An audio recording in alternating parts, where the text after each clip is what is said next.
What is going on, everyone? Welcome to another edition of The Throw-In here. It is Justin here for another 2 hours on the TNC Sports Talk YouTube channel. And we got a really, really big day ahead of you guys today. Tonight is the NFL Draft here. And boy, who's going to get picked number one?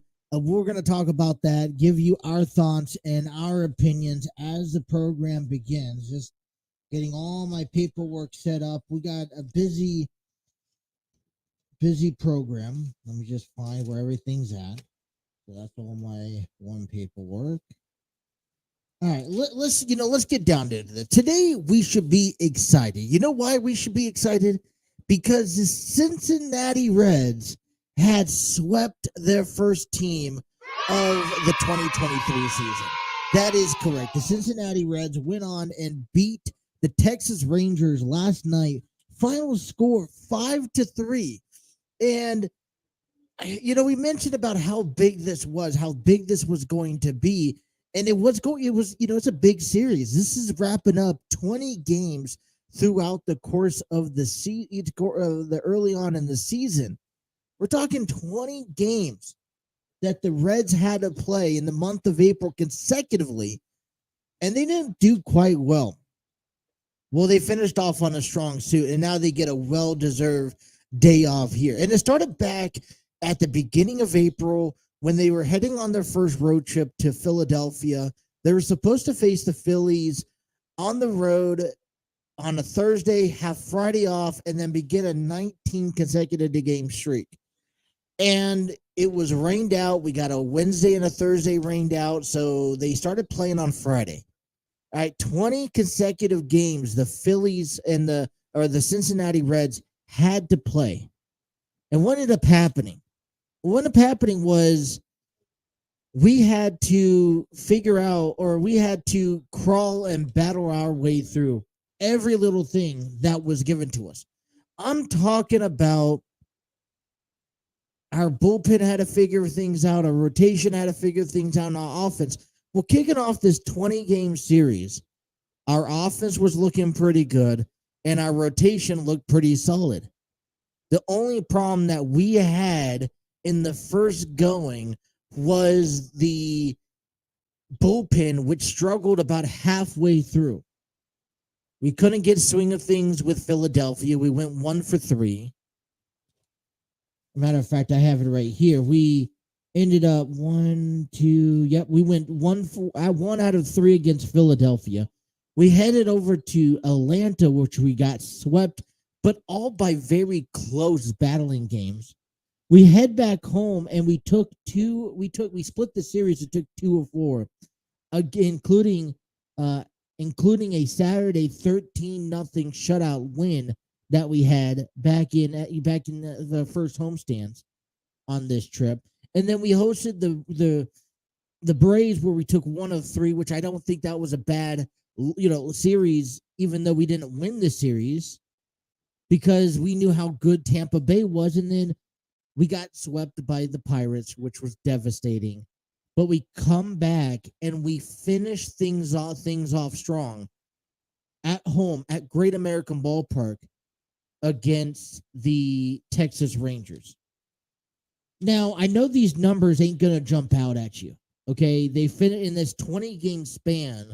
The Reds went 7 for 13, a 4-6 record at home, and a 1-9 record on the road.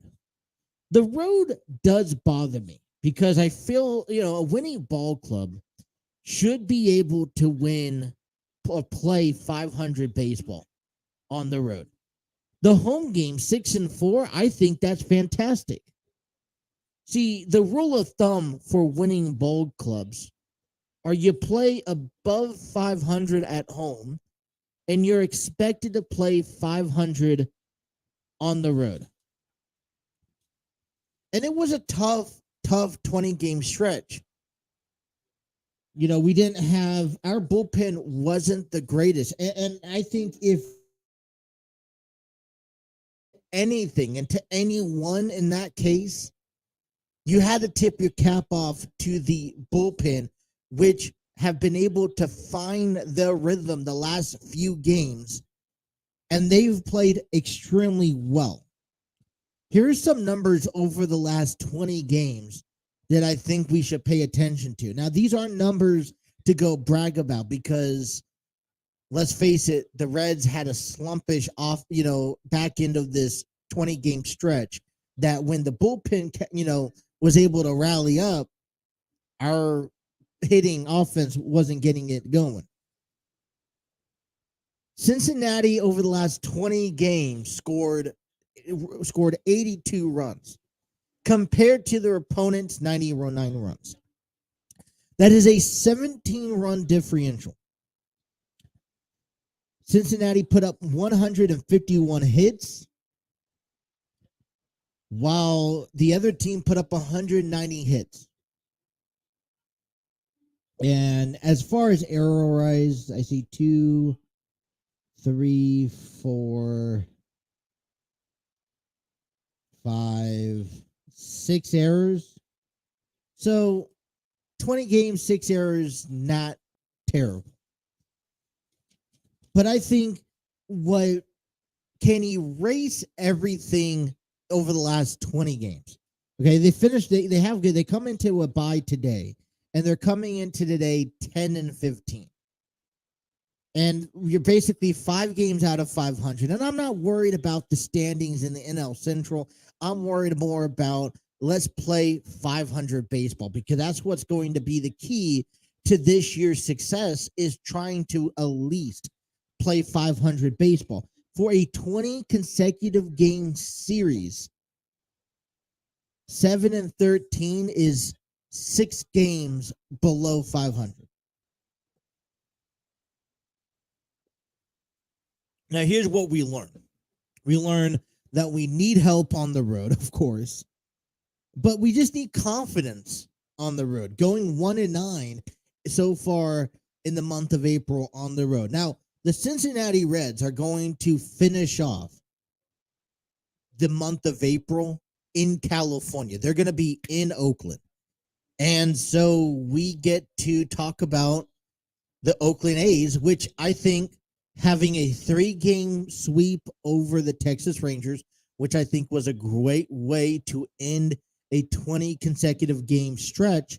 You get the day off, you fly out to California, and right now, those Oakland A's are not playing the best of their baseball as of late. As a matter of fact, a lot of the people will compare the Oakland A's to the 2022 Cincinnati Reds. And if we know anything about the Cincinnati Reds in 2022, we should be able to go in to this series in Oakland and take care of business and finish this, and have a 3-game weekend out there in California, possibly another sweep. I'm calling another sweep. Now, I will settle for a 2-1, 2 out of 3, but if you don't go in there and take care of business in Oakland, you have another 3 games on the road in San Diego, down south in California, in San Diego, to begin the month of May.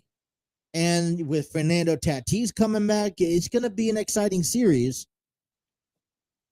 But I want to give this ball club the best of a chance to have some sort of confidence going into the San Diego series before you come back home next weekend.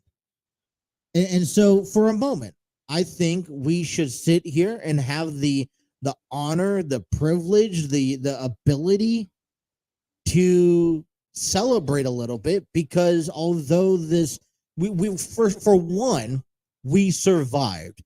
We didn't tank the 20 consecutive games. And it was tough. I'd be, lying to you if I didn't say if it was a tough pill to swallow, because some of these games that we were sitting here were just excruciating to watch. I mean, we got shut out. It was the end of the Tampa Bay series last week where we got shut out 10-0 in game 2, 8-0 in game 3, and then we finally pick up a couple runs in game 1 of the Pirates series, but not enough to get the series done. So, and then there was also some exciting things. I mean, 13-0 against the Phillies, and then we beat them in game 1 of the 4-game series, and we had some nice close games against Atlanta. We kept it close against Pittsburgh all 4 games, although they were able to pull away with the victory. And then it was the nice way of winning these 3 games against the Rangers, where everything just worked for the Reds. And game 2 back on Tuesday, we definitely should not have won. 7-6. Don't forget the walk-off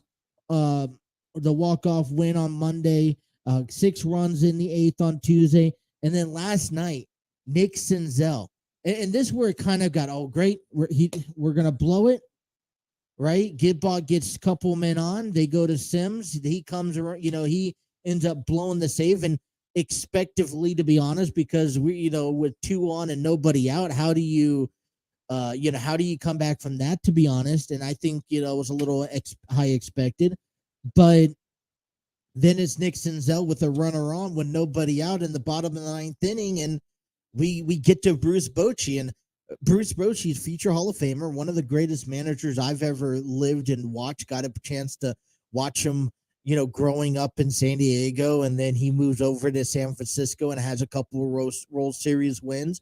Retires a couple of years ago, and back before the Padres signed Bob Melvin out of Oakland to be their new skipper, we really thought Bruce Bochy could have come back to be the manager of the Padres. Well, now we see him as the manager of the Texas Rangers, and the Rangers aren't a bad team still. They're still well over 500, and I believe they're still in first place as of today. I haven't checked the scores yet, but exciting. Let's celebrate a little bit and have some fun. Well, hey, we're going to have a lot of fun on this program today because we're just getting underway. We got a lot of NFL draft to talk about. I'm talking about giving you our mock draft picks. Now, listen, you could take a look at the NFL draft here, and I want to get you the right information where it's at.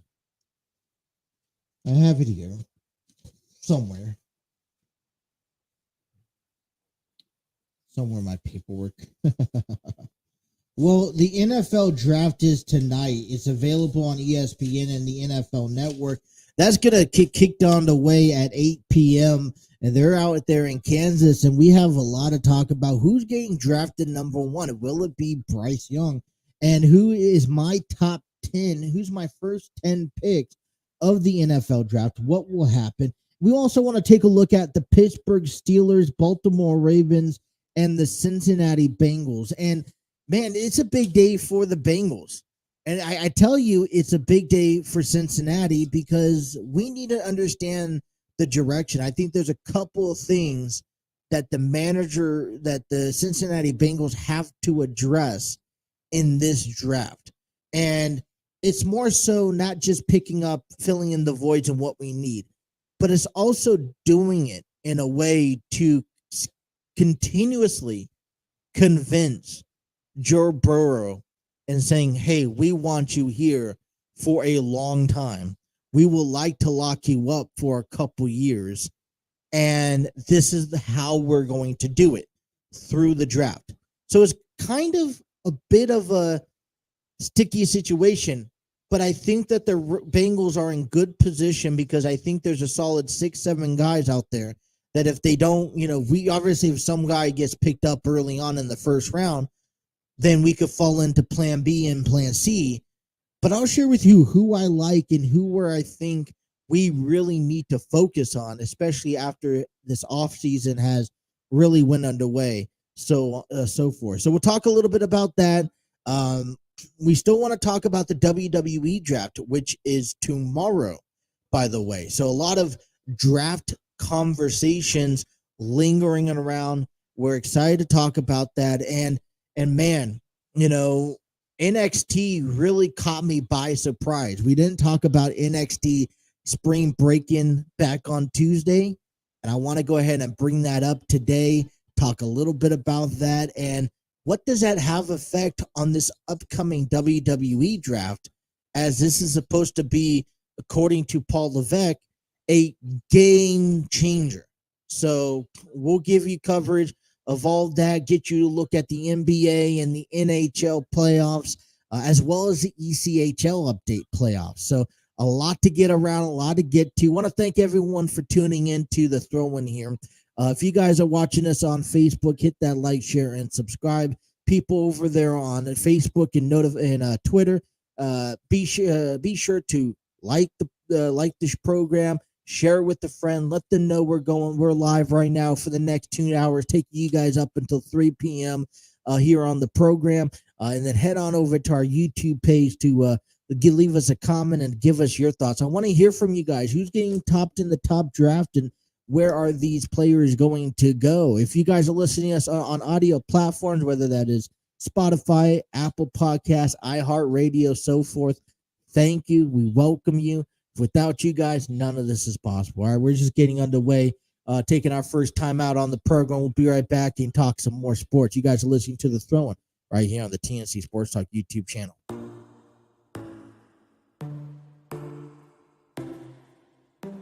Inside your bedroom, we stopped counting the days, lost in the rhythm.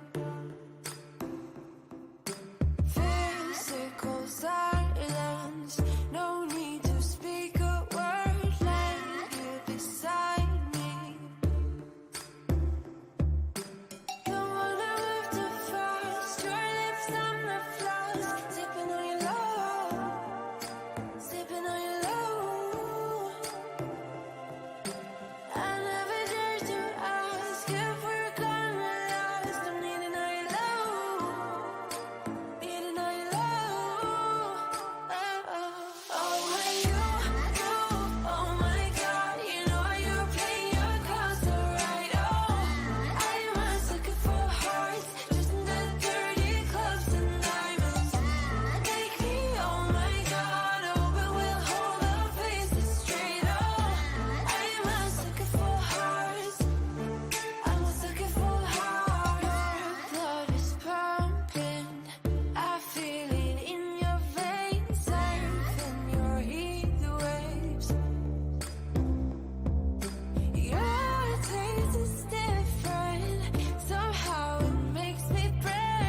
This will be a tough day for Graham Ashcraft. His grandmother passed away in Texas. Graham decided to stay and pitch today. That's what Grandma would have wanted him to do. So a single, a hit batter, and a walk.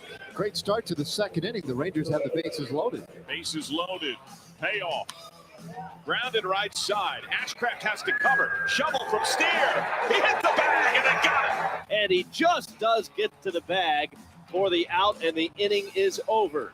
So one gone, and now Henry Ramos. One out, the pitch to Ramos. He swings, sends a high fly ball left center field. Jankowski on the run again. And Jankowski misses it. Stevenson breaks. Windmill on at third. He rounds and roars home. Over to third. Ramos head first slide. Safe. Stevenson scores. A triple for Ramos. And a 1-0 Reds lead. Now Kevin Newman bats. The Rangers have the infield in. Grounded, picked by Young, throw to the plate, they need a tag, ball free, Ramos scores, Newman's on, and it's 2-0. That was a gamble of a throw. It was a low throw. Jonah Heim tried to scoop it. Simeon stops at second, so the Rangers get their second hit. So runners at first and second. All right, so now low. And he shoots one into left. That stays fair. It's a base hit. Simeon is in. Tavares steaming into third, but they'll stop him on the double by Low. It's 2-1. Tremendous opportunity now with Adolis Garcia coming up. Here's a 3-2 in the air, right field. Ramos going back. He has room to make the catch and does.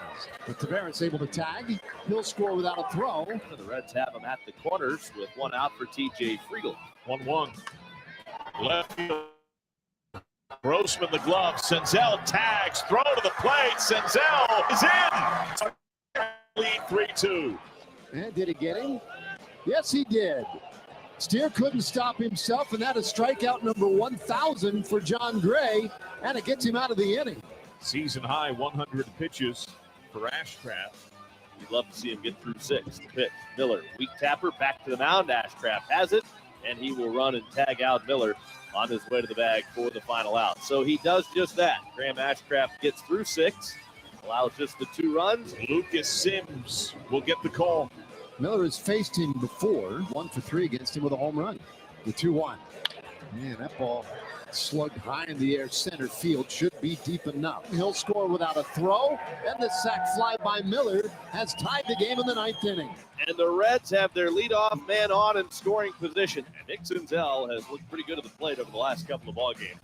And Senzel launches one high and deep to left field. Back goes Thompson, looks up. It is gone! The homerless drought is over on a walk-off 2-run home run from Nick Senzel, and the Reds walk off with a sweep over the Rangers. The Reds' longest power drought in 3 decades concludes in the most dramatic of fashions. Alrighty. Can of a video. Let's get back to the swing. Well, the Reds went on and not only picked up a victory in walk-off fashion, but the Cincinnati Reds swept the Texas Rangers with the final score 3-5, and the Reds put up 7 hits, or compared to the Rangers' 5 hits in yesterday's ball game. And let's just take a moment, breathe in and breathe out, because this is a 3-game winning streak for one, and it really feels good. As I mentioned to begin the program, making sure that the Reds, it was, I think, when we fell short back on Monday, there was kind of that little bit of energy that was taken away from us, in the sense that the Cincinnati Reds couldn't get their offensive going. And it was becoming an issue, because I was not sitting here taking the Texas Rangers lightly. The Rangers are a first place team in the AL West, and you're talking about a team that has to deal with the Seattle Mariners, the Houston Astros, and the Los Angeles Angels. And you're like, well, we have to take care of business. And when you drop 4 and you end up dropping 2 more prior to that against Tampa Bay, you come into the series, all right, we're on a 6-game losing streak. Let's kind of snap that out.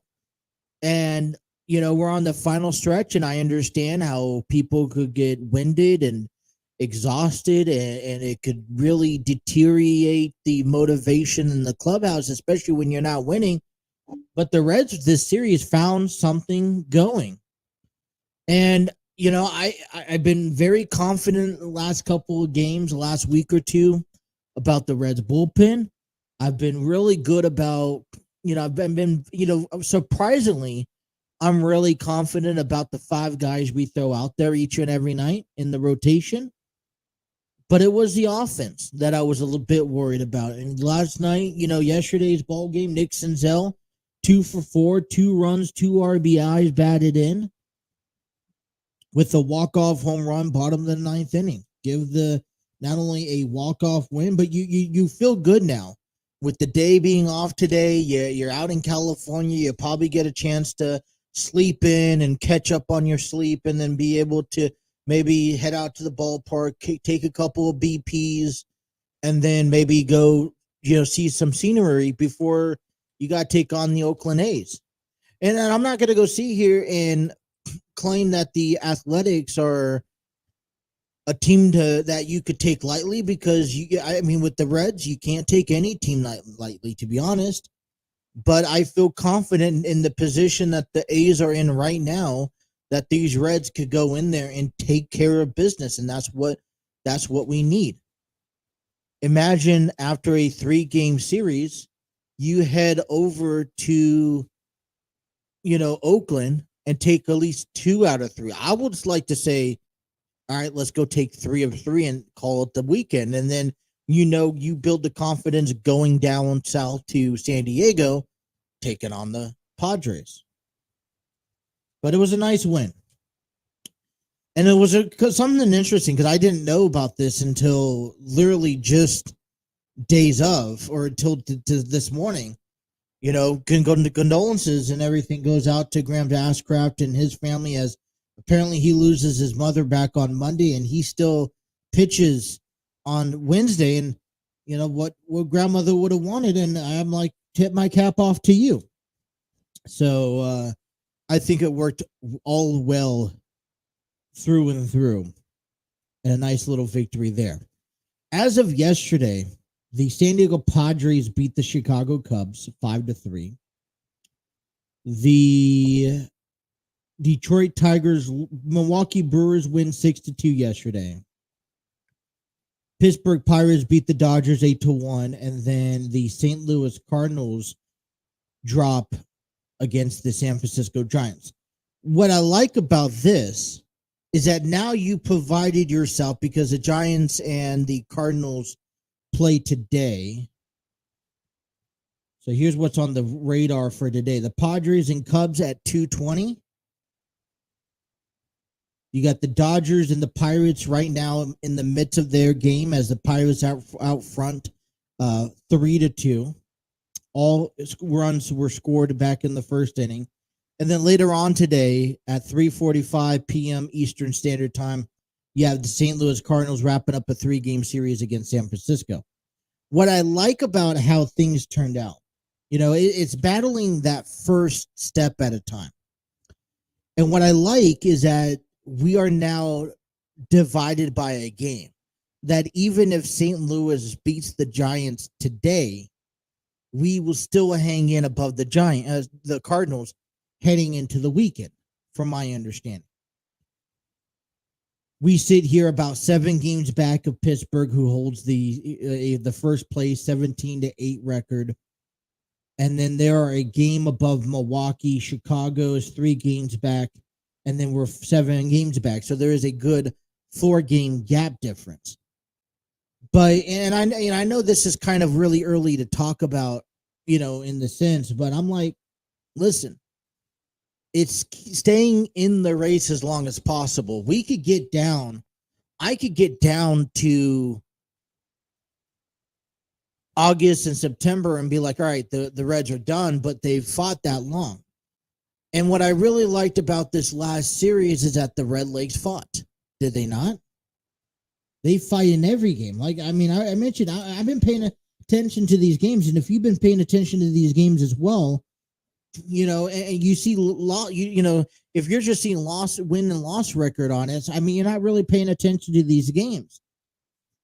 I mean, they're fighting at every time. I mean, the last series against Pittsburgh here, where they lost 3-4, 2-4, 2-4, 1-2, they were fighting up into the last out. Trust me.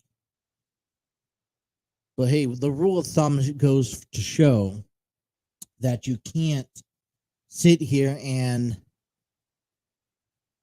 wait until the very, you know, the 7th, 8th, and 9th inning when you get into the bullpen to do any magic.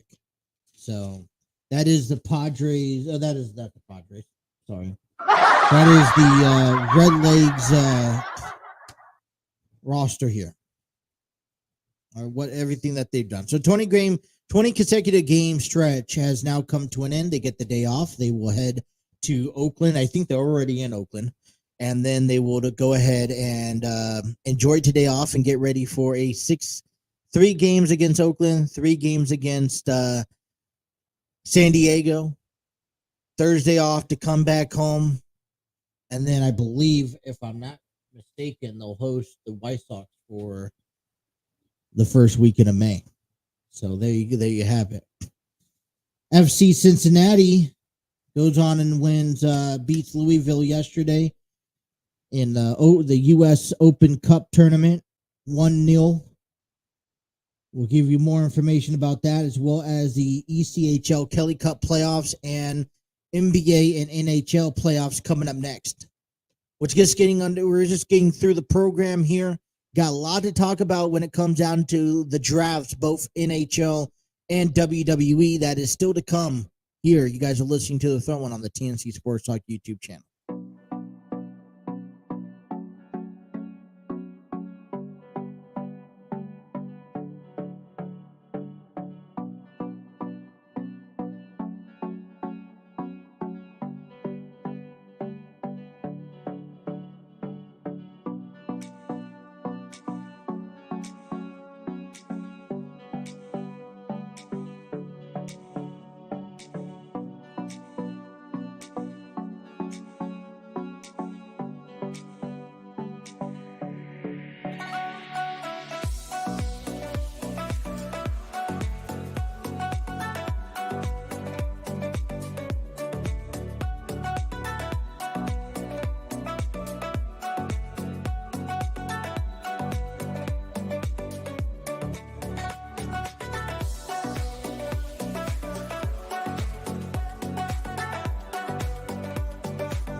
She goes her own way, like I don't give a damn, girl.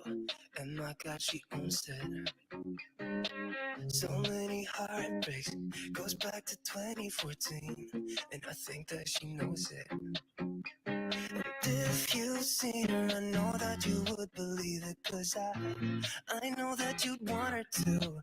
Yeah, I do.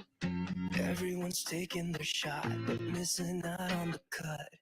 I think she knows that. She drives them crazy when she's looking like that. The way she's moving makes them want it so bad. Gets the attention that we wish that we had. Alrighty, welcome on back here to the program. We're throwing here on the TNC Sports Talk YouTube channel. 138 here. We're going to do some TLC, some PR reads, just to get this all through out of the road. Want to give a big shout out to StreamYard Studios, where you can create podcasts, videos, host virtual business meetings, and even conduct your interviews. Check out their free version today at StreamYard.com. Music on the program is given to you thanks to Epidemic Sound. Discover your world-class artists, composers, and bands. Find the perfect soundtrack and give your social media accounts the music they deserve. Epidemic Sound is a royalty-free music link. For more information, check out epidemicsound.com.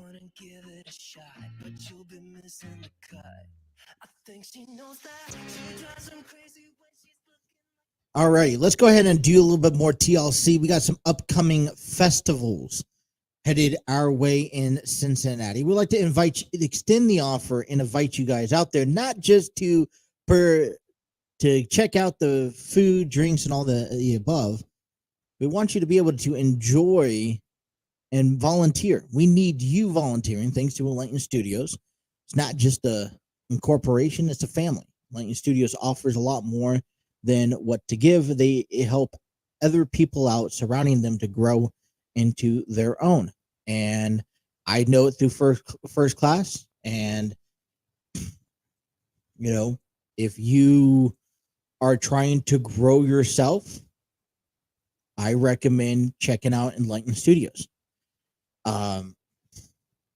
And I did a whole bunch of interviews several weeks ago, early half in this year, worked with Terry, still working with him. And, you know, he had a theater production of Love's Not Enough, which is hoping to kick out on the road. He also produced a film called Crime Fighters by using the Cincinnati's UC's, what's it called? Their film, arts and film in the school. They came out and got exposure that way. And it's all about giving back, right? Give back to the community, you know, build friendships, build relationships. And they volunteer at these Cincinnati festivals. And through this year, there are 3 festivals heading down into the Newport on the Levee this summer, starting in June. And each and every year, they take their team and they volunteer, and they go around and they try to recruit people. And they want to recruit you to volunteer at this year's festivals. 3 festivals going on. It's going to all be held at the Newport on the Levee down there, just down on the bottom of the hill where the Newport Aquarium is. They got live music, wonderful food, and wonderful drinks. And we're not just inviting you out there to come join and celebrate. We're also inviting you to volunteer with us at these festivals, work some booths, help operate, and show everybody just how amazing the wonderful, great Queen City of Cincinnati really is all about, right? And so we have the Italian Festival coming your way to kick things off June 8th through June 11th, followed by the Taco Festival from June 23rd to the 25th, and then the Celtic Festival July 14th through the 16th. Now, if you're interested in signing up, okay, there are perks. Terry has done a wonderful job as making sure that you guys get something out of it. And by signing up, you get to keep your tips. And I know I would do it because you know, hey, get a chance to not only enjoy the live music, not only enjoy the the foods and the drinks that they supply at these festivals, but interact with the crowd, get to know the people, and build relationships, but get a chance to bring home some money from being there, right? I mean, and you can sign up today at enlightenstudios.cincy@gmail.com. If you guys want to reach out to me personally, you guys could head on over to the TNC Sports Talk Facebook page and DM me, and I'll definitely pass on the message. So we want to recruit you, and by doing that, sign on up by emailing enlightenstudios.cincy@gmail.com for more information. So excited to be a part of Enlighten Studios and hope you guys get out there today. All right. So Cincinnati has more than just the Bengals and the Reds. And we'll talk a lot about the Bengals here in a moment because today is the NFL Draft. Live 8 p.m. Eastern in Kansas City, Missouri. And we'll definitely talk a lot about the NFL Draft here to come. But we got other sports going around town. FC Cincinnati played last night against Louisville, picked up a victory 1-0 in the U.S. Open Cup tournament. They'll continue regular season gameplay on Saturday at 7:30 p.m. At the Gillette Stadium in New England, taking on New England on this Saturday. Want to go check out their game? Take a little road trip out there. Right now, the Eastern Conference looks as New England. This is going to be a really good matchup because New England's in first place, 6-1-2, exactly neck to neck and tied with Cincinnati in the Eastern Conference. And then you have Atlanta with 18 points. All right, 5-1-3. So definitely, if you're, you're interested in a little bit of soccer, go. I'm sure this game was going to be on TV. Let's support the FC Cincinnati on their victory, hopefully a victory on Saturday. The Cincinnati Cyclones, on the other hand, they're up 2-1 against the Fort Wayne Comets in the ECHL playoffs. Now they play in the, in the Central Division. And basically how these brackets go, you got a North Division, South Division, Central, and then Mountain Division. And there's 4 teams from each division contending for a Kelly Cup playoffs. So in the Central Division, Cincinnati took game 1 and 2. Got shut out back on Tuesday against Fort Wayne on the road, 3-0. And they will be playing game 4 tomorrow night at 8:05 Eastern Standard Time. The Toledo Walleyes are up 3-0 against the Indy Fuels, who will play tonight at 7 p.m. Puck drops at 7 p.m. And so the winner of Indy and Toledo, which have been really good games throughout the course of the season with the Cincinnati Cyclones, will be facing the winner of the Comets and the Cyclones. Now, I hope that, it's a best of 7 series, so I hope that Cincinnati could take care of business. They play Saturday and then they play Sunday before coming back home for, I believe it's a Tuesday and Wednesday matchup. I'll have to confirm later on over the weekend, but let's support these Cincinnati Cyclones and getting past the first round of the ECHL playoffs. Now we got looking around other divisions in the ECHL Kelly Cup playoffs. In the North Division, Newfoundland Growlers are leading the Thunders 2-1 as they look to play tonight at 7 p.m. Now that's basically an hour ahead of our time. We have the Reading Royals heading into game 6. I believe they will play on Saturday. They don't play today or tomorrow. I believe this game is a 3-2. Let me double check. 1, 2. Yeah, 3-2. The Royals are leading the Maine Mariners. In the South Division, South Carolina are down 2-1 against Florida Everblades.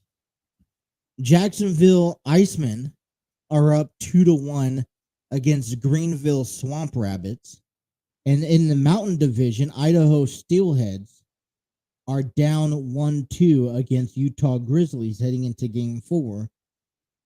LN Americans are up 2-1 against Kansas City Mavericks. And tonight's ECHL hockey games, Toledo Walleyes and Indy Fields, as Toledo goes into today's game, 3-0. The puck drops at 7 o'clock. They can wrap up the series sweep with a win for Toledo Walleyes tonight, followed by the Thunder and Growlers. Growlers lead 2-1 at 7 p.m. Puck drops as well. Tomorrow night, we have a handful of games. South Carolina Stingrays and Florida Everblades. Puck drops at 7:30 Eastern time for them. At 7:05, Jacksonville Icemen taking on the Swamp Rabbits. Puck drops at 7:05 on Eastern Standard Time. 7:10 Mountain Time, Idaho Steelheads take on Utah Grizzlies. Kansas City Mavericks will take on the Americans at 7:05 Central Time. And then at 8:05 is the Cyclones and the Comets.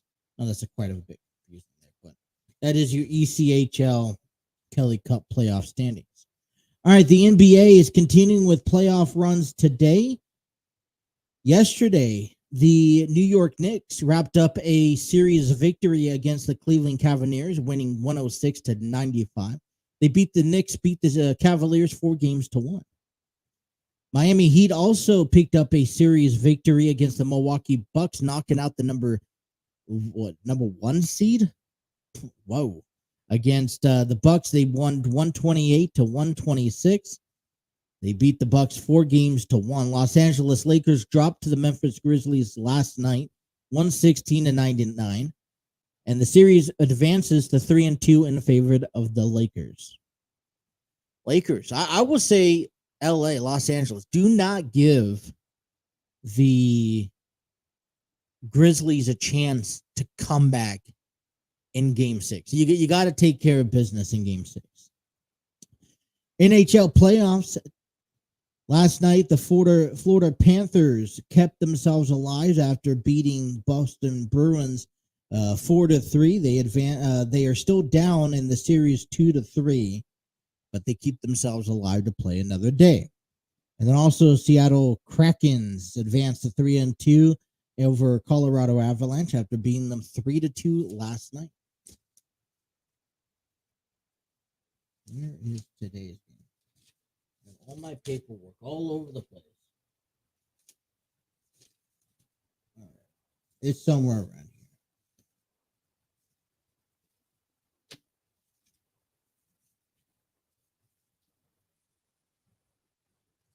here. Nope, not there.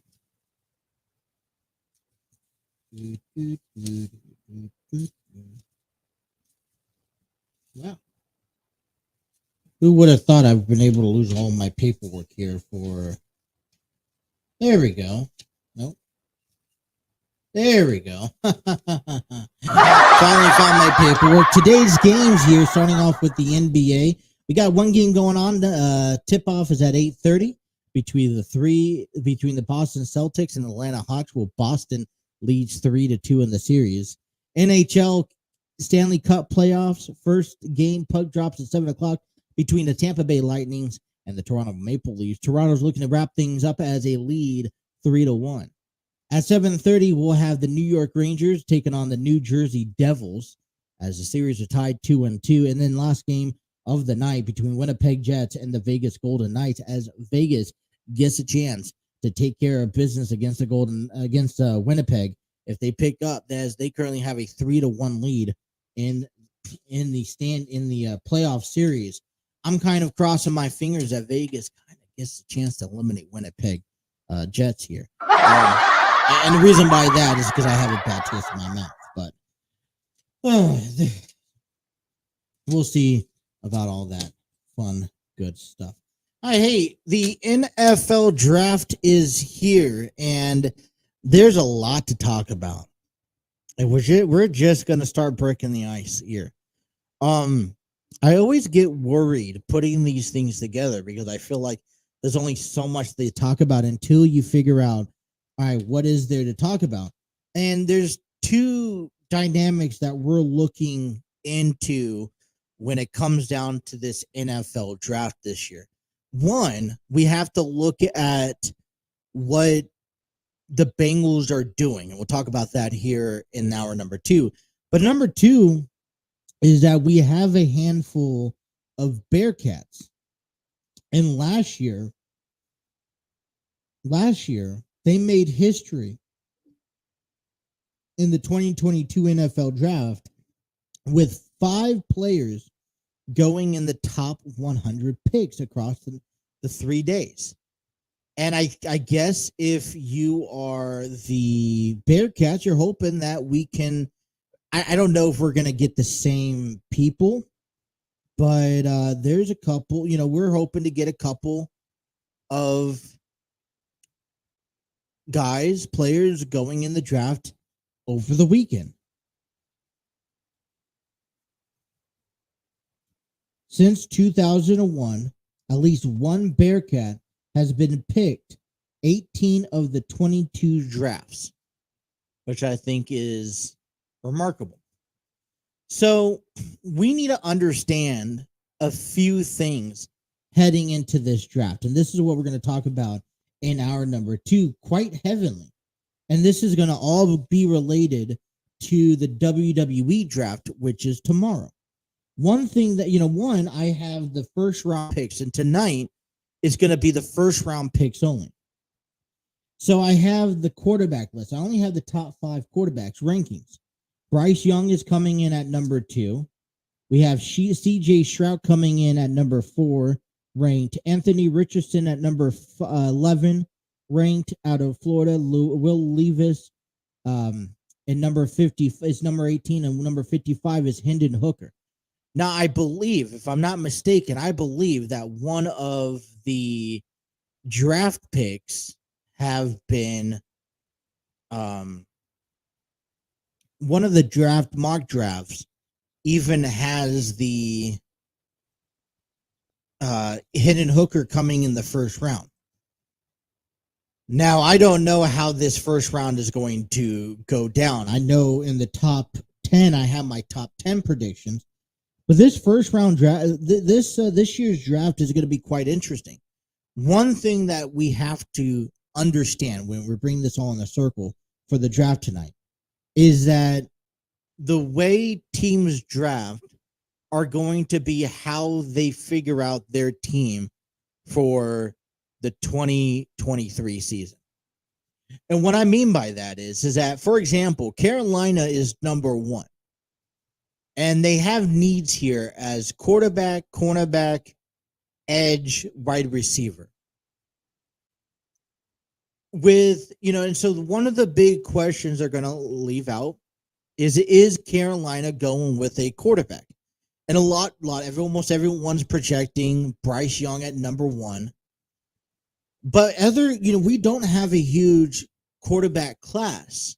And so when you think about ideas and theories of what could potentially happen, Houston at number 2, are they going to go with CJ Stroud or Will Levis, or they even may pick up an edge, a defensive edge player? Arizona at number 3, Indianapolis at number 4, and we'll get down into it. But certain teams, it's like Arizona comes in at number 3. They don't need a quarterback. Do they draft a quarterback? Or do they even bother to trade maybe downwards? Now, we have some top tier names coming into this draft. Michael Myers, Joey Porter, Big John Robinson. How far is he going to go down? We see Tyree Wilson. Remember who was the guy? Let's look at this. Will Anderson Jr. Is he going to go? You know, so there's a lot of ways to play this NFL draft. And it's interesting because we look at the top of it, but then what ends up happening is at the bottom half of this draft, we'll pick up the pieces that didn't get drafted. Maybe teams hit the panic button and don't go for players they expect to go to or anything like that. So we really have our hands full in this year's draft, and we want to explain all about it. So coming up in hour number 2, we want to dive into the AFC North and exactly who they need, you know, what each team needs. And then we'll dive into the mock draft, and then we'll talk about the WWE draft in comparison. So we have a lot to talk about here in hour number 2, and things are just getting warmed up and heated up on the program. All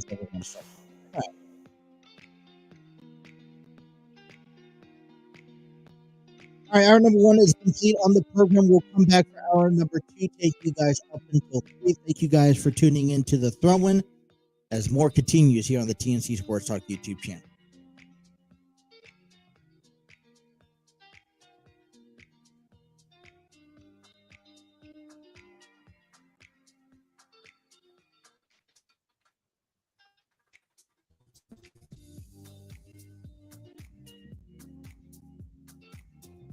About to leave, already packing.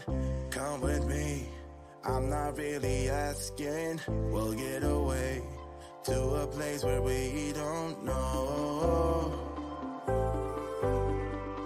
About to see the world in action, what we can be. Life with no distractions, we'll get away. This is what we waited for. Take my hand, we'll make it somehow. We can't miss out. I'm done living life with the lights out. Die with my own doubts. Be free with me. Let's go, let's be free with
Alrighty, hour number 2 here on the program. I want to welcome everyone back to the throw-in here on the TNC Sports Talk YouTube channel.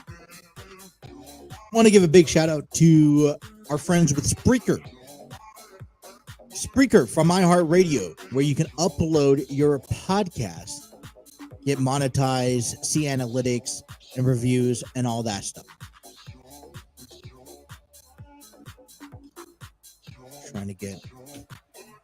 I've been following the draft in the background for some time, and it's been a big thing all day long, which we're going to be talking about in this hour number 2. This is how hour number 2 is going to go down. We will be talking heavily about the NFL draft, what we can be looking at it, and let's get into some of the music, to be honest. Gonna have some music just playing in the back. I don't know how you guys feel about that. Let's set the mood for a little bit. All right, this is the 2023 upcoming draft. That will be tonight on ESPN, I believe also on NFL Network as well. And let's get into who's kind of coming in at where we stand at. Who's going to be picking first? Those are mock drafts. Let's get to this. So I'm just going to share the screen with you. All right, this is what we got going on. Matter of fact, I am going to go ahead and take myself off the screen so you guys can see it all. This is where the draft tracker is at, however you want to see it. And as you can see here, number 1 it has the Carolina Panthers kicking things off tonight. Now, Carolina Panthers did some due diligence, traded and wheeled and dealed to get the number 1 slot for a reason. And that reason most likely will be because of Bryce Young. So we're going to look into this as we scroll down the list. Houston, remember that fun, jokingly week number 18 of the season where we expect, where Houston accidentally won the game. After they were going to get the number 1 pick, they lose it and they give it to the Chicago Bears, who traded with Carolina. And it makes you wonder, all right, what's the deal now? Because they currently have David Mills. And yes, you have guys like Bryce Young, CJ Stroud, Anthony Richardson, Will Levis, and Hendon Hooker as top tier quarterbacks, in my opinion, that would be going at some point in this year's draft. But if you'd played it smart, you would have got Bryce Young. And I think if it would be utterly shocking not to see Bryce Young be selected with the Panthers for round 1. And I think this is a huge addition to the team, to the Panthers. Now, I don't know if Bryce Young is that one quarterback away from having success, from going back to the playoffs.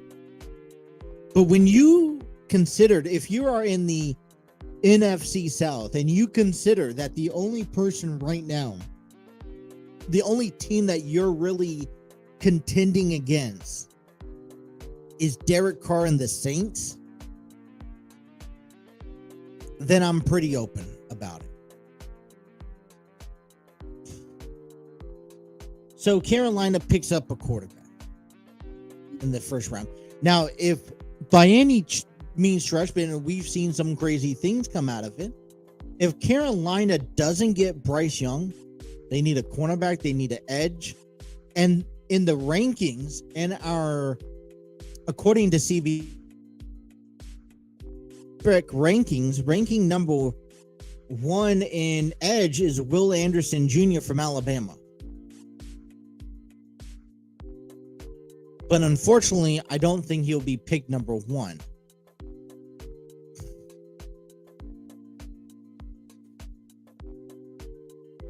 So as we scroll down this NFL tracker, I want to point out some things to you guys. Now, the Cincinnati Bengals are ranked number 28th in this draft. And it shows signs of some issues. So let's talk about the Cincinnati Bengals. What are we looking at? We got the inner linebacker, safety, cornerback, and tight end. Let me get down to the Cincinnati Bengals number 20. I don't see them drafting up, okay? But there's a couple of things, and there's a couple of people on this list that I see that I like as options for the Bengals in this year's draft. Now, there's a couple of things thinking about that. At the very beginning, all right, at the very beginning of this offseason, we came on here and we stated that the best option for the Bengals was to go back in and draft another offensive lineman so that you can just continue adding protection for Joe Burrow. Right? I think that was to the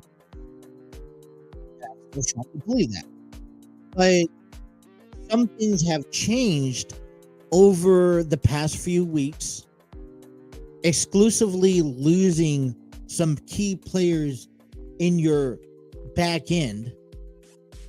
And I think the game plan for me has now changed. You see on the board here, the Bengals need a safety.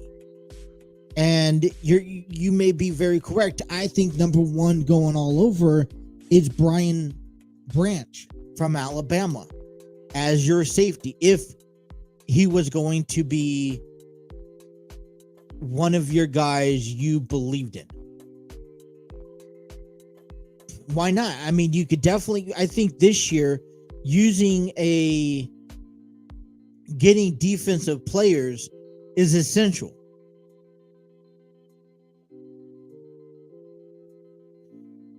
And it's Brian Branch is a super athletic, long corner,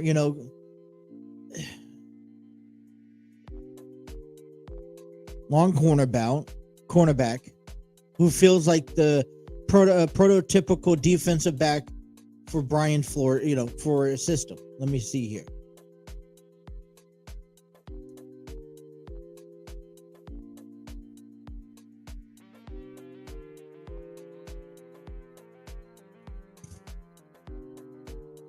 Brian Branch's rating is 89.57, long-term starter. Pro comparisons is Daxon Hill. Accolades, he's the 2022 AP second team All-American. Also 2022 only SEC player with 90-plus tackles and 2 interceptions and 2 sacks. Brian Branch is a versatile, intelligent player who has been asked to do a lot for Nick Saban's team. He has fulfilled a leadership role with flying colors. Branch is effective as a spot pass rusher, playing downhill to fit the run. One of the nitpick to find many flaws in his game.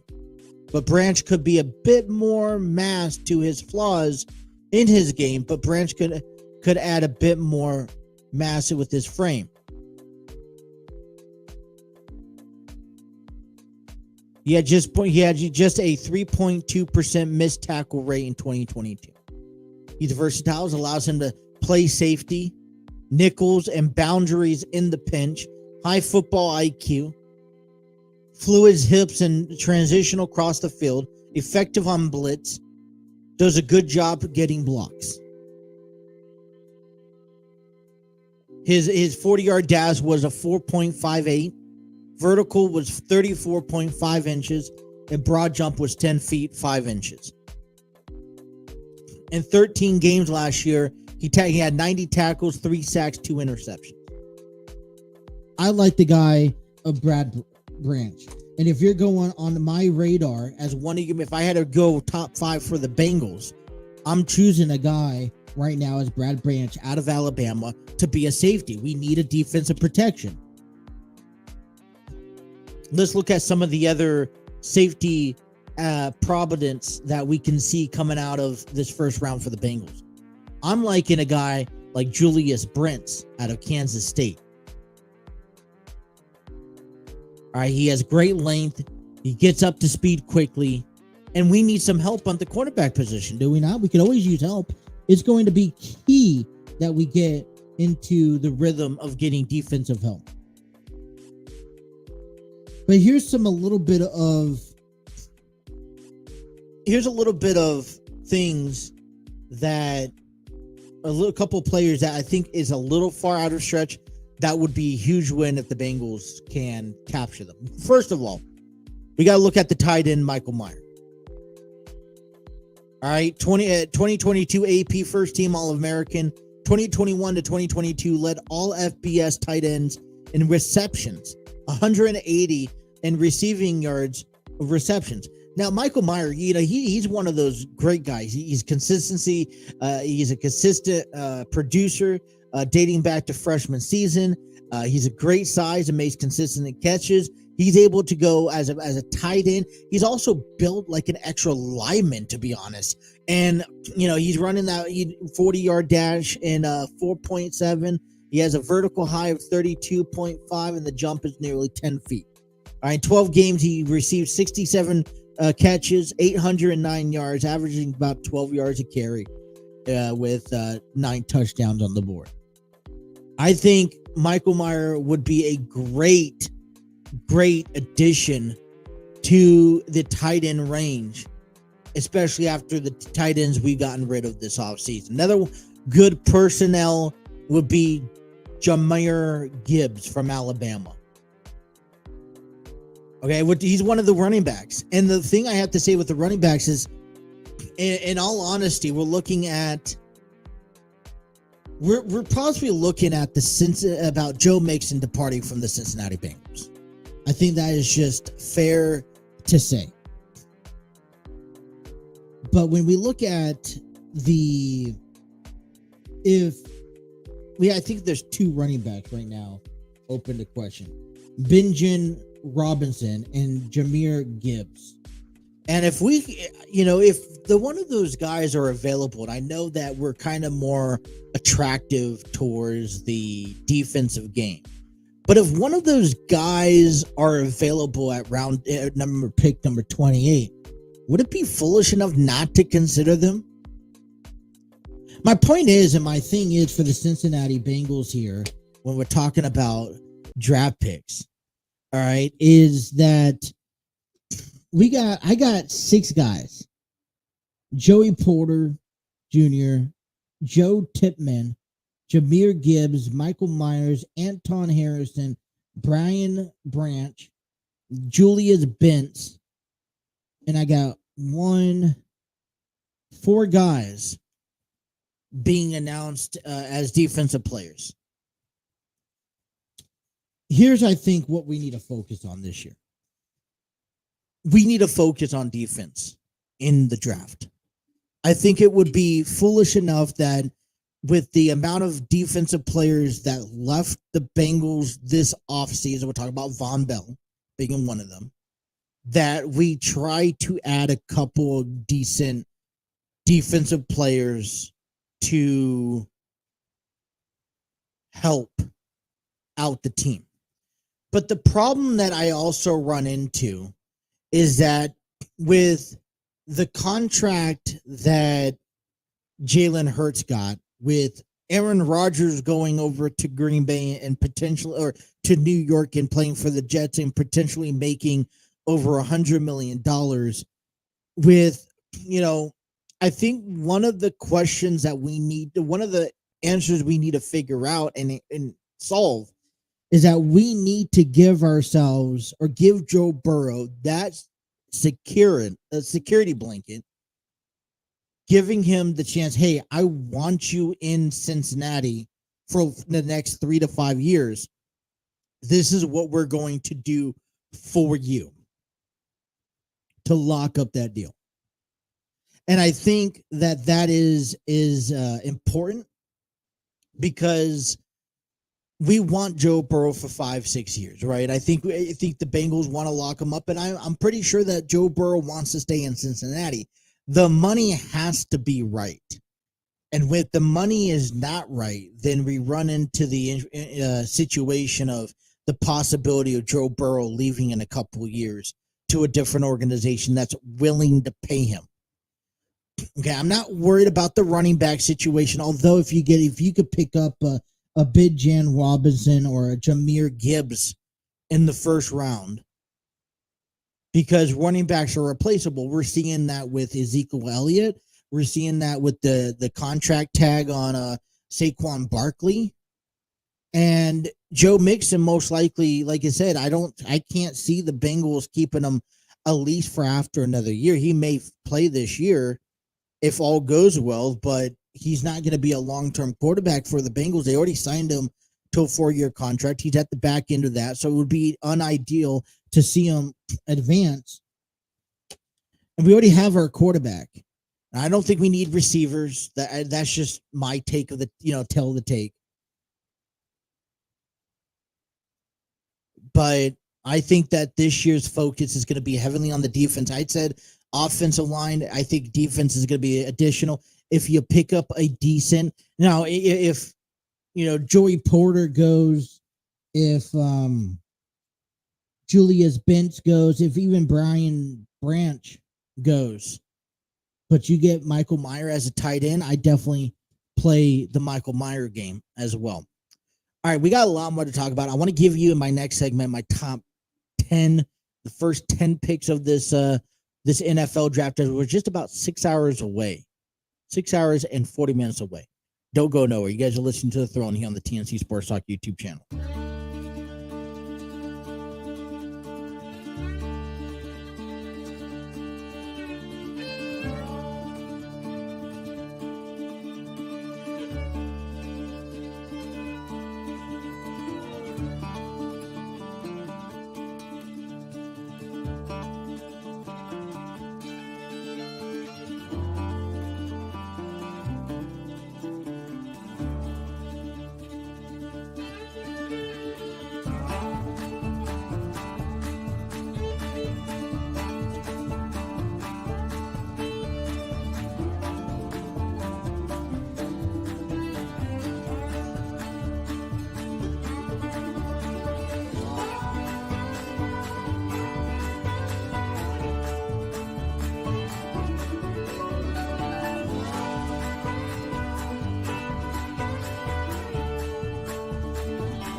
Going on, everyone? Justin here from the TNC Sports Talk YouTube channel. I want to give a big shout out and thank you to you, the listeners. That's right. Without you guys, none of this is possible. I would also like to take the time and invite you out to our merchandise page, thanks to T Public. Our merchandise page is where you can find all of our brandings from the Throne, which is currently active weekly, to the TNC Sports Talk official brands, to either the prior shows that was part of the TNC Sports Talk Foundation. Now, within all the brandings, you can select T-shirts in both men and female sizes, apparel such as hoodies, kids onesies, kids T-shirts, phone cases, notebooks, coffee mugs. They have a vast majority. This is why I love T Public. And right now, if you spend $80 or more, you get free shipping. And so we want to invite you out to our merchandise page by heading on over to tpublic.com/user/TNC-sports-talk, or even using the QR code up in the right-hand corner.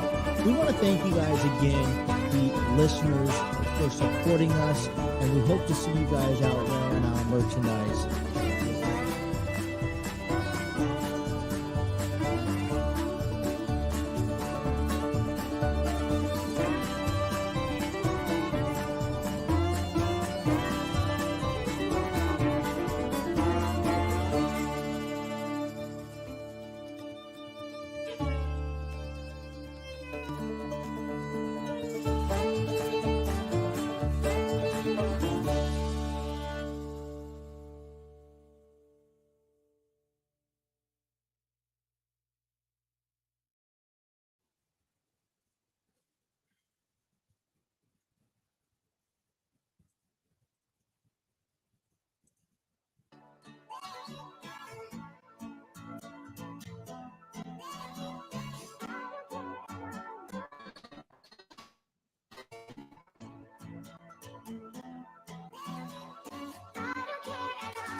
Alrighty, welcome on back here to the program, talking about the NFL draft and everything that is taking place. Take you guys up until 3 o'clock on this fine Thursday. Expected to rain, but apparently it's not going to be coming in until later on this afternoon. All right, taking a look at the draft tracker here at where the Bengals were sitting at. And so, listen, I got 1, 2, 3, 4 top players for the Bearcats that's entered into this draft. Aquan Bush, defensive back, Ivan Pace Jr., linebacker, Tyler Boyd. Not Tyler Boyd, Tyler Scott, wide receiver, and Josh Wild, tight end.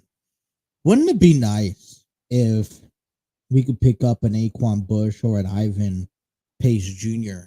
in this year's draft, bring a Cincinnati Bearcat over here to the Bengals side, to the jungle, right?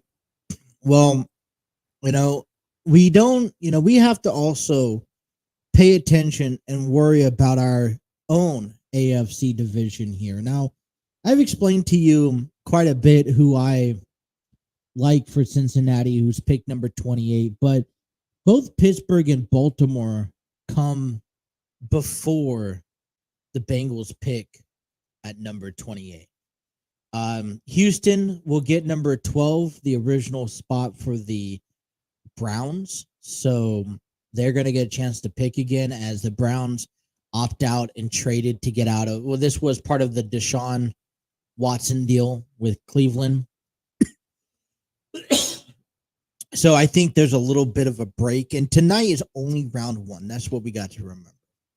And then the Saints also dealt through with Miami and Denver, from San Francisco through Miami and Denver, whatever they'll be picking later. Anyways, so Pittsburgh comes in at number 17, and they're looking for guys like offensive tackle, cornerback, wide receivers, and linebackers. And I think this year for the Pittsburgh Steelers, it's about adding contribution to what Kenny Pickett has to offer, as I believe Kenny Pickett's going to get the full go-around reins in this season. So this is quite a big year for Kenny Pickett. And it would be reminiscent if the Steelers can't pick up a receiver or an offensive tackle to help out. And 2 guys pop to mind for Pittsburgh. You got Paris Johnson Jr. from Ohio State, and then you also got Darrell Wright from Tennessee. Now, if Pittsburgh is comfortable enough and is confident enough, and Mike Tomlin's confident enough that he's good with the guys that they have now, the Steelers could always get Joey Porter Jr., the cornerback from Penn State. And what was interesting, I was going through the list between Pittsburgh, Baltimore, and Cincinnati in the first round. Joey Porter Jr. is one of the top guys that's getting looked at. And I was looking at Joey Porter, 2022's first team All Big Ten, son of 4-time Pro Bowler linebacker Joey Porter. The son of a former Steelers linebacker, Joey Porter is a competitive man coverage cornerback with great length. Despite his limited ball production, Porter does a good job of staying in phase up the boundaries and is physical at the catch point. Very competitive.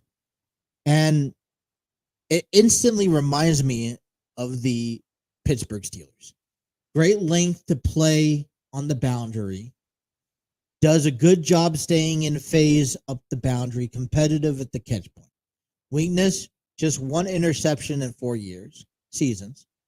Tracking in space needs to improve. Physical with wide receivers downfield. So when I was looking at this draft, and I'm like, if you don't get an offense, I think the offensive line is warranted. But could you not see maybe a Tennessee at number 11, a trade with Pittsburgh, or even with the Atlanta Falcons at number 8 to pick up a Joey Porter? Because I'm sure that Pittsburgh and definitely I'm sure with Mike Tomlin, they can do something with him.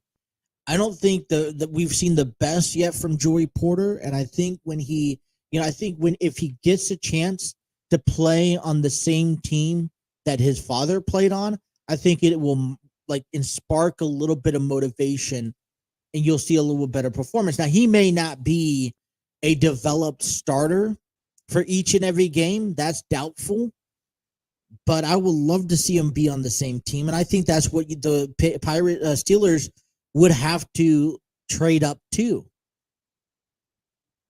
We talked Michael Mayer with the Cincinnati Bengals, and I feel like that's a long shot because I feel like if you're going to get Michael Myers, either Green Bay Packers, who come in at number 13, or the New York Jets that come in at number 15 could get Michael Myers, the tight end. And he's a big tight end. I think he's going to most likely be the first tight end to go to one of these teams in the middle rounds. That's just my take, my opinion. Now we go down here the list because we saw Pittsburgh at 17. We also see Baltimore at number 22. They're needing wide receivers, offensive linemen, cornerback, linebackers. And the first name that comes to mind is picking up Ben John Robinson, because you see, Baltimore is very similar to what the Cincinnati Bengals need. See, I had this hunch that the Cincinnati Bengals need to protect Joe Burrow and need to pick up a couple of draft players this weekend, to take back to Joe Burrow and say, hey, look, we're not stacked up. We've lost some players, but this is who we have. That when you go out there offensively, we have a tight end for you. We have 2 to 3 good receivers. And with our offensive line healthy, we can also help protect you.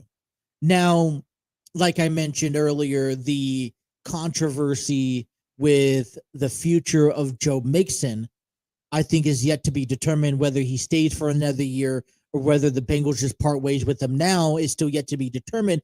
If the Bengals could pick up a Jahmyr Gibbs or a Ben John Robinson that can help Joe Burrow in the run establishment, because it's one thing that I felt the Bengals didn't do quite well last season was establish the run game, then that would be also influencing. But then if you also look at Joe Burrow, he needs to ensure, because I really believe the Bengals took a huge hit in the defensive, secondary and third area of defense of the Cincinnati defense. If you're the Bengals, do you also say, all right, we got what we got. We may be able to pick up a free agent or two, but we wanted to make sure that our defense are just as good as the offense, so that when you go put up 24 to 32 runs, we're gonna, you feel comfortable that our defense could put a stop to them. See, the Ravens are very similar, I think, in that way. And as much as we, as the Bengal Nation, trying to convince Joe in this sense to, hey, let's get that, the extension done deal for the next 3 to 5 years, and this is how we're going to convince you doing it. The Ravens still need to make it appealing to Lamar Jackson that, all right, you picked up Odell Beckham Jr., now you get to go pick up a Ben John Robinson. Maybe that's going to hopefully spark some sort of motivation for one to play this season with the Ravens, and for two, a possible future in, hey, we're looking to contend. Lamar, join our team, and maybe you can't go out of pocket and be this, luxurious guy that can run anymore, but we're going to put people around you that can help you out. I look at this list as they're looking at tight. It looks like they need more tight ends. Dalton Kincaid, tight end from Utah.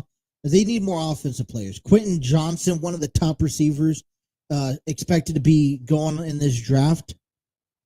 But one guy that I was shocked, surprised to see in the mock drafts from the CBS reporters was quarterback Anthony Richardson from Florida. The problem that I see with him, he has a consistency of being inconsistent. And if the Ravens, whether it's Hidden Hooker, whether it's Hidden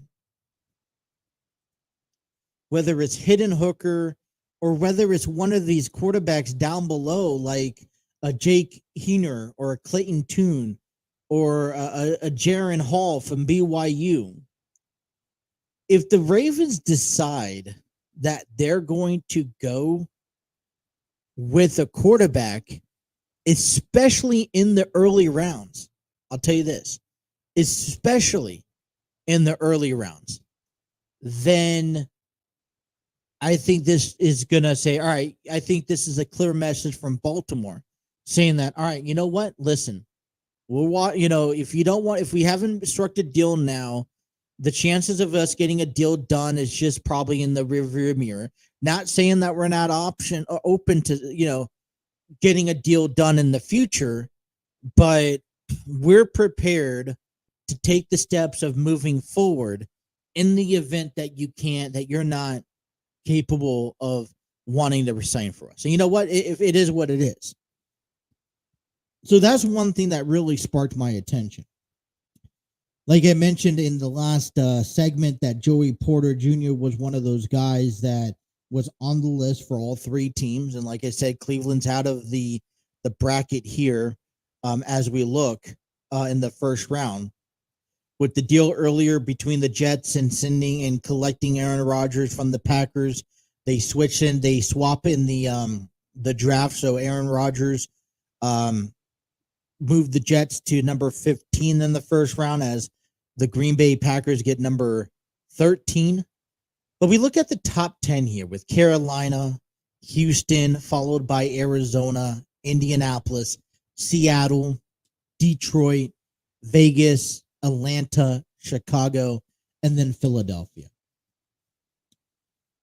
And so I was looking at this, and the first question that you ask yourself is, what kind of quarterback, where can you see, what team needs a quarterback in the top 10? Like I mentioned, this isn't a huge draft class for quarterbacks. I mean, I believe you have 18 quarterbacks, but the guys that we're really talking about is in the top 5, and that's anyone that will be Bryce Young, CJ Stroud, Anthony Richardson, Will Levis, and Hidden Hooker. And anyone else beyond that, which would be Jake Heener and all the way down, is ranked beyond the top 100 prospects. So to see a quarterback other than these 5 go in the first round, I think would be very shocking, suppressing. Now, I feel like they have Anthony Richardson up higher than Will Levis, and maybe that's because he's entering the draft as a sophomore, coming out of Florida. But in my prediction, I have 3 quarterbacks going in the top 10 of this year's draft.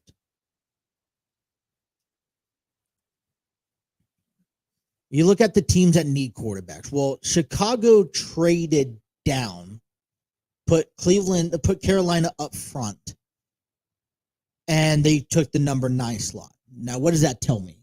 That tells me that they're going to stick with Justin Fields, and I like that. I think it's a great idea. You see, Philadelphia Eagles just got done signing Jalen Hurts, so they don't need a quarterback out of home stretch. They just need safeties, wide receivers, and when I get down to it, I'll let you know who I think they'll pick at number 10. Atlanta will definitely need a quarterback, or could use a quarterback. Will they get a quarterback? I don't know. And I think, as soon as Bryce Young goes, and maybe CJ Stroud, Will Levis, and then Anthony Richards and Hendon Hooker is going to be is going to be up for grabs, and it's going to be like all right, well, do we really need him, or can we go without him? Las Vegas, after signing Garoppolo, I think they got Brian Hoyer as well. So, I mean, I don't know. Maybe the Raiders, if they see Levis on the market, it may be, influencing to pick up Levis, but they may stick with Garoppolo and Hoyer, which I don't think is going to give them a better stretch. I just wouldn't put 3 quarterbacks right now, because then you would have to cut one, and I wouldn't want to cut. I would have cut Brian Hoyer off the bat. I just wouldn't feel comfortable. I don't know. So that's kind of sticky. Seattle and Detroit, they got quarterbacks. Jared Goff, they're pretty adamant about sticking with them, especially how close they came to the postseason last year. Seattle Seahawks, Geno Smith, re-signing him for a contract extension. Indianapolis Colts will definitely a top team that's looking to get a quarterback on their radar, but will they do it? We'll see. Arizona Cardinals is another one that has Kyler Murray. They're looking to build around him again. Houston Texans is that team that we just kind of scratch our heads at and say, all right, they do need that quarterback, and it should be a no-brainer. But with Carolina needing Bryce Young and getting the number 1 pick, it seems like Bryce Young's off the table, who I thought would have made a really good, perfect pick for the Houston Texans. And I really believed that Bryce Young could have been one of those quarterbacks for the Texans that could start leading them down to the path to success. So we're going to take our last break of the program. Coming up next, I will share with you the top 10 in my mock draft prediction for the top 10 in the first round. And I guess tonight we'll see if any of them are correct. So stick around. That's all coming to you next. You guys are listening to The Throne One here on the TNC Sports Talk YouTube channel.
Alrighty.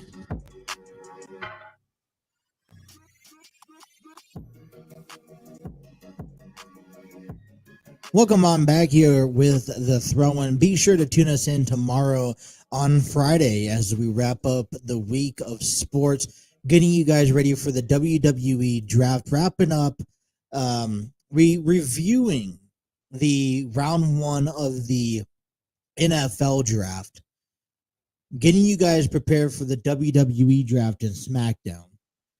And then we'll get you guys ready for the weekend in local sports, Cincinnati Cyclones, the Bearcats, FC Cincinnati. And then we'll also go ahead and get you guys ready for the Cincinnati Reds as they look to take on the Oakland Athletics on the road. So a busy day tomorrow as we wrap up the week. I want to thank everyone for tuning in to the throw-in. Be sure to hit that like, share, and subscribe button. And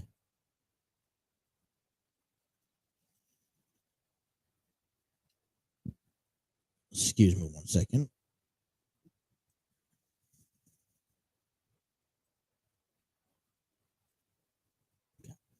I'll do that. Trying to find my music. I accidentally played the music that ends our show coming back from break. So, all right. So NFL Draft is tonight, 8 p.m. Eastern Standard Time. And there's a lot of historical stuff coming out of it. And, you know, to be honest, this is my first time actually getting deep into it, getting intrigued. I remember around this time last year, doing the program where getting tired, getting drained, and took some time off, but excited to be back at it, and we're still pushing forward. There's no view of stopping anytime soon, which is good for me.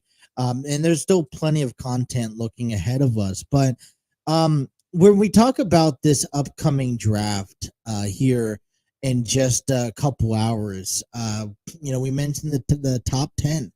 And I want to kind of give you my top 10 predictions.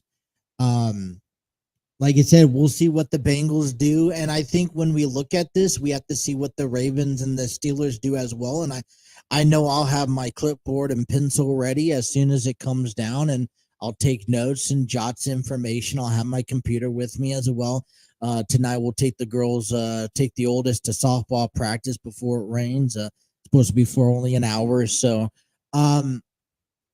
But I'm intrigued to see where some of these quarterbacks go, because 3 quarterbacks are on my top list, and that's Bryce Young, CJ Stroud, and Will Levis. And so it's going to be interesting to see where these guys go, to be honest. What's interesting that I find that stands out is that a guy like there's a lot of guys like Will Anderson, who's ranked number 1 from CBS Sports. Well, he's not on my top 10 list. It's not because he's not a good edge, but I have Tyree Wilson on my top 10 that a team in the top 10 is going to be picking. Bryce Young's there, Jalen Carter, I see. Then we have CJ Stroud, I have, and I'll share with you in a moment. Ben John Robinson, I think he's going to go in the middle or low round, and that's just because the rating for running backs just isn't that high. That's unfortunate. Peter Sharinsky is not there. Christian Gonzalez, yes, is in the top. Tyree Wilson's in my top. Okay, so I'm just looking for the top 10. Davon Witherspoon is there. Dante Banks, nope. So, I mean, you look at it, and then Anthony Richardson comes in at number 11. So I think this is going to be a very, very interesting top first round pick. Because a guy like even Cam Smith is not on the list, who could be a good quarterback for or cornerback for one of these teams. So let me go ahead and give you my top 10 predictions for the mock draft. It's the mock draft top 10. So coming in at the number 10, the Philadelphia Eagles will hold on to that 10 spot, and they will have Nolan Smith, the edge out of Georgia. I like Nolan Smith.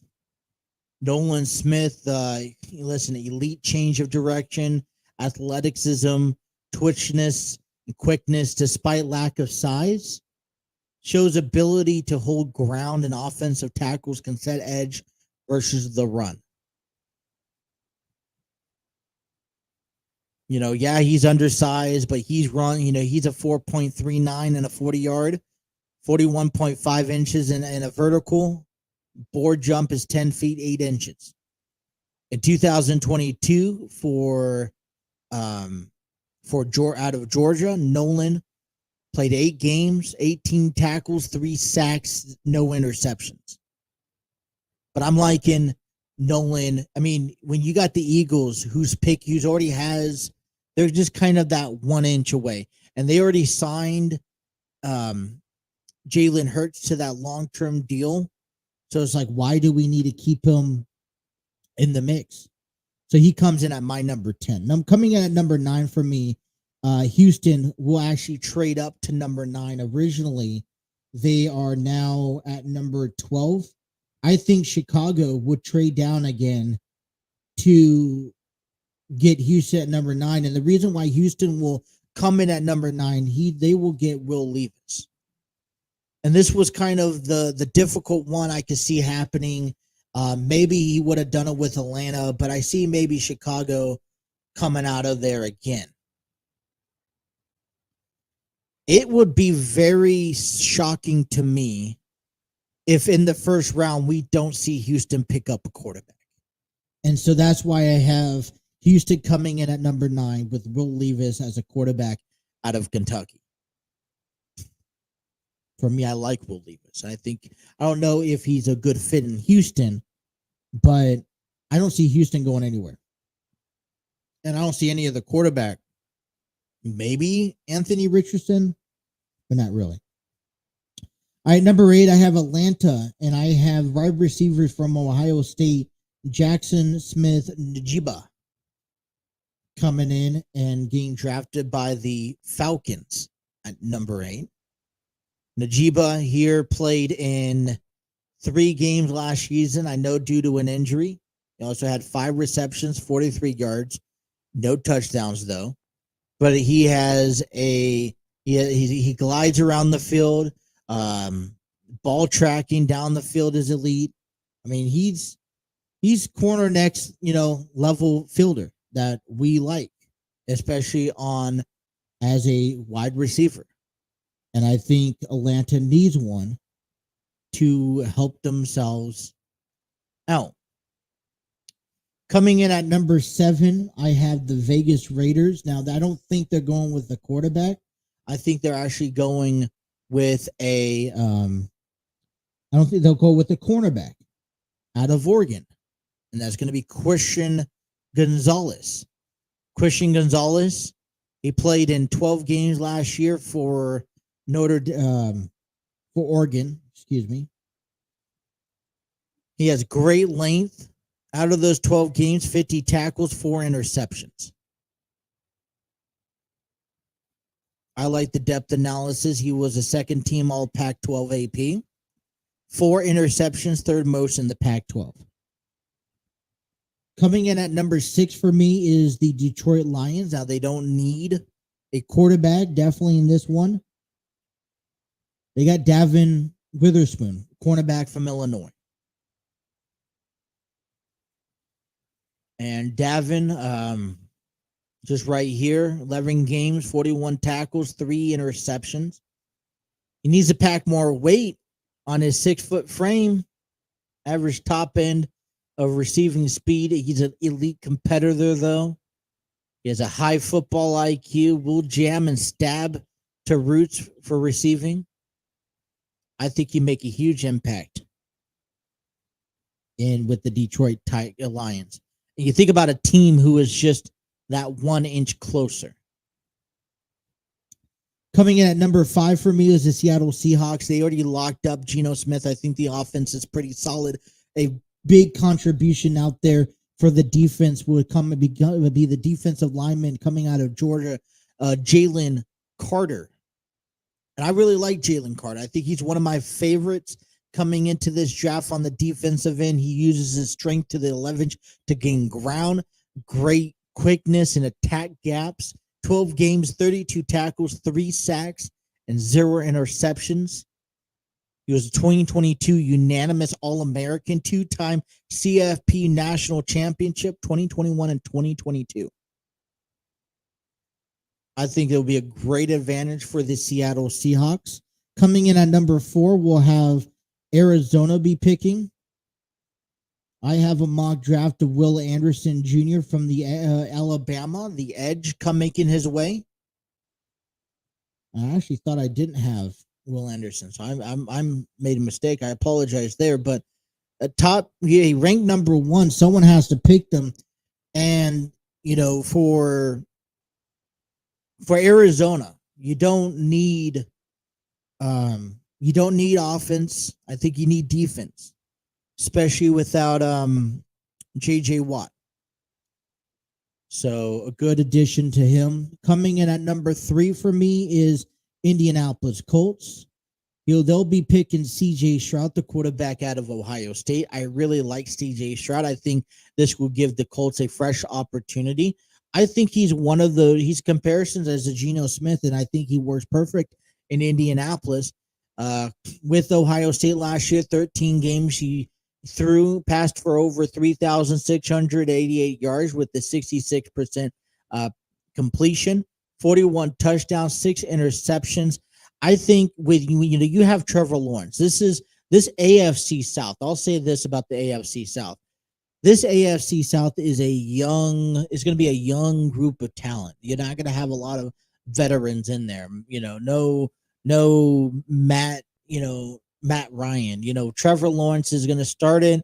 CJ Stroud comes in. Hopefully, Houston can find their leverage.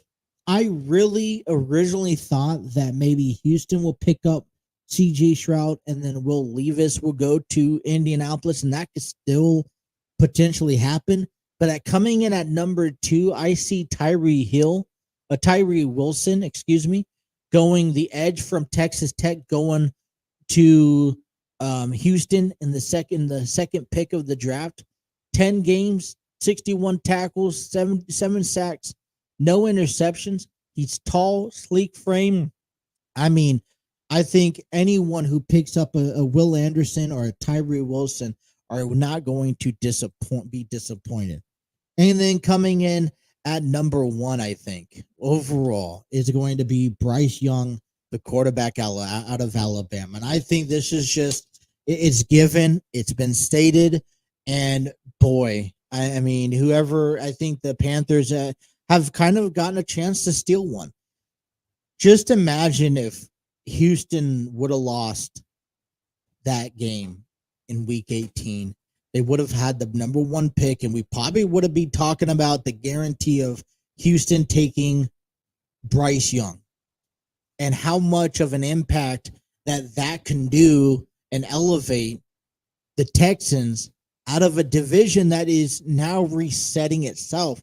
My thing is, and the reason why I don't have Houston picking a quarterback in the first very pick they have in this draft, is because Houston is still trying to figure out what type of football they want to play. And that's the problem. If they know, all right, this is the style of football, they can compare it and match it up to their team, to their respected quarterbacks and say, all right, he fits the bill, or he fits the bill. Well, I don't think that they even know themselves what they want or what type of football they want. And that's why it would hurt them so badly, is because of that. So I guess we're going to, and this is why I just don't have CJ Stroud, Now, if they had the number 1 pick and they were able to get Bryce Young, I think that would be a huge advantage. And I think they would have a better idea all right, we're just going to base around off of him. But you know what? You don't. And you know what? Over and over again will come tomorrow. There is a very good chance in here in the next couple hours that we don't see Carolina pick Bryce Young. But I guess we'll have to see. NFL Draft tonight. Check it out at ESPN.